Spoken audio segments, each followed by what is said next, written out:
স্বৈরশাসক শেখ হাসিনার আমলে একবার ভোট দিয়েছিলাম 91-তে। 100% চাই বিএনপি বিজয়ী হবে। আমি আদমজী ক্যান্টনমেন্ট কলেজের 1 নম্বর কেন্দ্রের কেন্দ্রপ্রধান। খুব ভালো লাগছে, আজ 17-18 বছর পরে আজকে ভোটটা দিতে পারলাম। একবার ভোট দিয়েছিলাম 91-তে, তারপরে দিয়েছিলাম 2001-এ, এরপরে আর ভোট দিতে পারিনি। স্বৈরশাসক শেখ হাসিনার আমলে নির্বাচন তো নামে মাত্র নির্বাচন হয়েছে, আপনারা সবাই জানেন।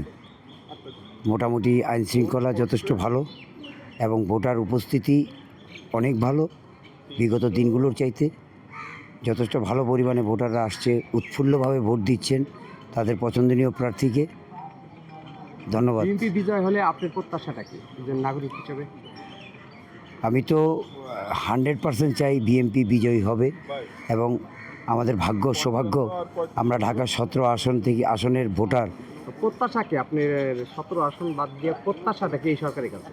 এই সরকারের কিছু প্রত্যাশা, বিগত 17 বছরে দেশের যে অর্থনৈতিক কাঠামোটা ভেঙে চুরমার করে দিয়েছিল, সেই অর্থনৈতিক কাঠামোটাকে আবার জেগে দাঁড়াবে এবং জনগণের দুঃখ দুর্দশা দূর হবে।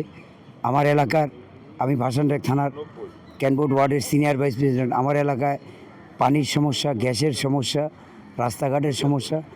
আশা করি আমাদের মাননীয় চেয়ারম্যান ইনশাআল্লাহ যদি প্রধানমন্ত্রী নির্বাচিত হন, তিনি আমাদের এই সমস্যাগুলো দেখবেন, যেহেতু উনি এই আসনেরই